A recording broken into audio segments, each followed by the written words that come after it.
রেস্টুরেন্টের থেকে দেখার চাইতেও বেশি মজাদার এবং খুবই লোভনীয় একটা বিরিয়ানি আপনাদের সাথে শেয়ার করতেছি।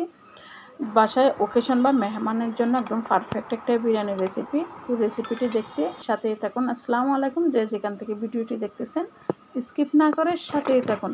তো এই বিরিয়ানির রেসিপিটা এতটা মজাদার এবং এতটা খুব সহজে তৈরি করে নিতে পারবেন, যেটা আপনারা দেখলে বুঝতে পারবেন।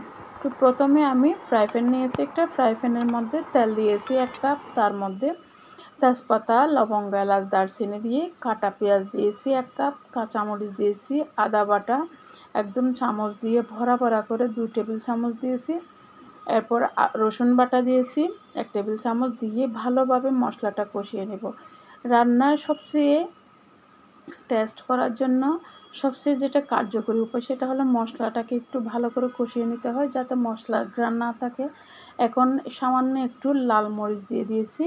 এখন আমি এখানে ইউজ করব পোলাওয়ের পাতা, যেটা আমি শুকিয়ে রেখেছিলাম সেটা। এটা আপনার এই ভিডিওটা আমার ইউটিউব চ্যানেলে দেওয়া আছে, যদি মন চায় আপনারা দেখে নিতে পারেন কিভাবে সংরক্ষণ করেছি। এখন আমি দিয়ে দিচ্ছি স্বাদ মতো লবণ, লবণটা আপনারা নিজেদের মতো দিবেন। এরপরে দিয়ে দিচ্ছি জিরা গুঁড়া ভাজা আর ধনিয়া গুঁড়া, জিরা গুঁড়া 1 চা চামচ আর ধনে গুঁড়া 1 টেবিল চামচ দিয়ে ভালো করে আরও কষিয়ে নিচ্ছি। অনেকটা মশলা কষানো হয়ে গেছে। এখন আমি এখানে হাফ কেজি মতো ব্রয়লার মুরগি দিয়ে দিয়েছি। মুরগিটাকে এবং মশলাটাকে ভালো করে আমি কষিয়ে নিব, যাতে মুরগির ভিতর থেকে জুসালো এবং রসালো হয়। তো সামান্য একটু পানি দিয়েছি। এখন দিয়ে দিয়েছি গাজর এবং মটরশুঁটি আর গাজর দিয়ে আরও কিছুক্ষণ নাড়াচাড়া করে এটাকে ভালো করে কষিয়ে নিব। কষানো হয়ে গেলে এখন দিয়ে দিচ্ছি আমি রাঁধুনি মাংসের মশলা। আসলে রাঁধুনি মশলাটা দিলে না রান্নাটা খুবই টেস্ট হয়। তা আমি মাংসের মশলার মধ্যে রাঁধুনির 4 ভাগে 3 ভাগ দিয়ে দিয়েছি। দিয়ে ভালো করে আবার একটু নাড়াচাড়া করে ভালো করে আমি কষিয়ে নিব। এখন বড় বড় 4টা আলু আমি সিদ্ধ করে দুপালি করে দিয়ে দিলাম। এটা দিয়ে একটু কষানো হয়ে নেব ভালো করে। আর আমি এখানে পোলাওর চাল নিয়েছি,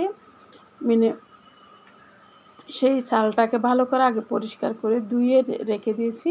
এরপর এখন চালটা দিয়ে দিয়েছি। আমি আধা কেজি মাংসের জন্য প্রায় 3 পাওয়া কাছাকাছি পোলাওর চাল নিয়েছি। পোলাওর চালটাকে ভালো করে ধুয়ে এখন মাংসের মধ্যে দিয়ে ভালো করে নাড়াচাড়া করে আমি 5 মিনিট মতো একটু ভালো করে সিদ্ধ করে নেব। 5 মিনিট পর আমি পানি দিয়ে দিচ্ছি। পানি দেওয়া হয়ে গেলে প্রয়োজন মতো পানি দেবেন। পানিটা দেওয়া হয়ে গেলে এখন আমি 10 মিনিট মতো রান্না করে নেব ঢাকনা দিয়ে। 10 মিনিটের মধ্যে যখন আমার পানিটা শুকিয়ে আসবে তখন কিন্তু ঢাকনা তুলে আমি বারবার একটু নাড়াচাড়া করে দিব, যেন ভাতটা ভালোভাবে ফুটে ওঠে। তো উপর নিচ থেকে ভালো করে কিন্তু এভাবে নাড়াচাড়া করে দিয়ে আরও 10 মিনিট মতো আমি এটা দমে রাখবো। উপর থেকে ঢাকনার যে ছিদ্র থাকে সেটাকে অবশ্যই লক করে দিবেন একটা কাগজ দিয়ে। এরপর 10 মিনিট পর আমি ঢাকনা তুলে এখন দিয়ে দিব বাদাম, কিশমিশ, এটা দিয়ে পোলাওর পাতা আপনারা আপনাদের মতো করে একটু ঘি দিয়ে ভালো করে কিন্তু এটাকে আরও 5 মিনিট মতো দমে রেখে দিবেন। দমে রেখে দিলে কিন্তু আমাদের ব্রয়লার মুরগির একদম রেস্টুরেন্টের মতো করে খুব মজাদার একটা বিরিয়ানি রেসিপি রেডি হয়ে যাবে। আপনারা যে কোনো অকেশনে বাসায় সবসময় এই রেসিপিটা ট্রাই করে দেখতে পারেন। তো এই মুহূর্তে আমি বাদাম কিশমিশটা দিয়ে আরও 5 মিনিট মতো রেখে দিচ্ছি। অবশ্যই লাইক, কমেন্ট, শেয়ার করতে ভুলবেন না। আর নতুন নতুন ভিডিও পাওয়ার জন্য অবশ্যই চ্যানেলটি সাবস্ক্রাইব করে রাখবেন। এভাবেই কিন্তু আপনারা বাদাম, কিশমিশ বা যে কোনো ড্রাই ফ্রুট দিয়ে, ধনেপাতা দিয়ে এভাবে সার্ভ করে নিতে পারেন বিরিয়ানিটা। ধন্যবাদ সবাইকে এতক্ষণ ভিডিওটি দেখার জন্য।